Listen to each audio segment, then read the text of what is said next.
Honorables députés, membres du Parlement de la CEDEAO, chers collègues, mesdames et messieurs les invités, mesdames et messieurs les journalistes, c'est un plaisir renouvelé de partager avec vous le rapport de la délégation du Sénégal dans ce haut temple de diversité et de représentation des peuples de la communauté.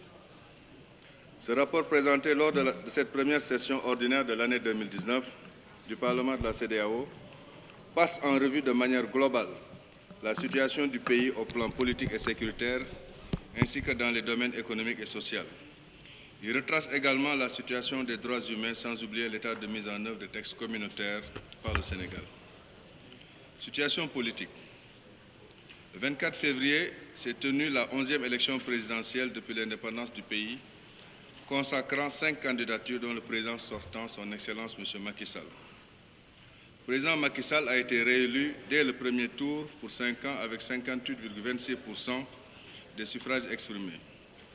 En premier lieu, cette consultation électorale du 24 février 2019 s'est tenue dans le calme, sans violence et dans des conditions considérées globalement comme régulières par la plupart des partis en présence, y compris les observateurs de la CEDEAO, internationaux, africains, européens et les médias. Il faut ensuite relever le remarquable taux de participation, plus de 66%, presque 15% de mieux qu'au premier tour de la présidentielle de 2012. Le président de la République, son Excellence Macky Sall, a prêté serment le 2 avril 2019 avec la présence effective d'une vingtaine de chefs d'État et de gouvernement, dont 12 chefs d'État de la CEDEAO qui ont rehaussé cette cérémonie par leur présence, ainsi qu'entre autres des chefs d'État africains, dont les présidents rwandais Paul Kagame, congolais Denis Sassou Nguesso, Félix Tshisekedi de la RDC, Sahle Work Zende de l'Éthiopie, Mohamed Ould Abdel Aziz de Mauritanie et André Rajoelina de Madagascar. Le chef du gouvernement ghanéen Yao Osafo Mao, le premier ministre du Gabon Julien Ngok Bekale et un représentant de la République du Bénin étaient aussi présents. Les anciens présidents du Nigeria, Olusegun Obasanjo, du Ghana John Mahamani Dramani et des délégations de haut niveau de France, d'Allemagne, des États-Unis, d'Arabie Saoudite, d'Égypte, de Kosovo, de Turquie, de la Corée, du Qatar ainsi que de l'Internationale libérale étaient aussi de la cérémonie. Cadre de dialogue politique. En renforcement des prérogatives de l'Assemblée nationale qui constitue un non-lieu de dialogue entre majorité et opposition, le chef de l'État a depuis 2016 instauré le 28 mai de chaque année comme journée nationale du dialogue, pour discuter avec toutes les forces vives des questions majeures qui interpellent notre pays. D'ailleurs, le ministre de l'Intérieur a ouvert ce 9 mai dernier le début de la concertation nationale en vue de réunir toutes les parties prenantes autour des termes de référence qui feront l'objet de débats lors du dialogue national. Les faits politiques majeurs. Réforme constitutionnelle portant suppression du poste de Premier ministre. Lors de son discours d'investiture du 2 avril 2019, le président de la République, son Excellence Macky Sall, avait décliné sa ferme intention d'inscrire tous les actes de l'État au mode fast-track. En effet, au regard du changement intervenu dans la durée du mandat qui passe de 7 à 5 ans, il y a l'impératif de permettre au président de la République de répondre aux demandes du pays en imprimant plus de célérité, d'efficacité et d'efficience à l'action gouvernementale. Pour cela, il a été jugé approprié de poser un jalon décisif dans le pilotage de l'exécutif, marqué jusque-là par la coexistence ordonnée entre le président de la République, le Premier ministre et les autres membres du gouvernement. Le président de la République veut se placer au contact direct des niveaux d'application, la mise en œuvre, le suivi et l'évaluation des politiques publiques. C'est dans ce sillage que le président de la République a soumis à l'Assemblée nationale, comme le lui autorise la Constitution, un projet de loi constitutionnelle portant suppression du poste de Premier ministre. Le projet de loi constitutionnelle 7-2019 consacre également l'impossibilité pour le président de la République de dissoudre l'Assemblée nationale et de la même manière, l'Assemblée nationale ne peut plus provoquer la démission du gouvernement par le vote de confiance ou d'une motion de censure. Ce projet de loi constitutionnelle se traduit également par la possibilité du député nommé membre du gouvernement de reprendre son siège à la cessation de ses fonctions ministérielles. Le projet de loi constitutionnelle portant révision de la Constitution pour supprimer le poste de Premier ministre a été entériné le samedi 4 mai 2019 après environ 9 heures de débat à l'Assemblée nationale. Sur 138 députés ayant participé au vote, 124 se sont prononcés pour, 7 contre et 7 abstentions.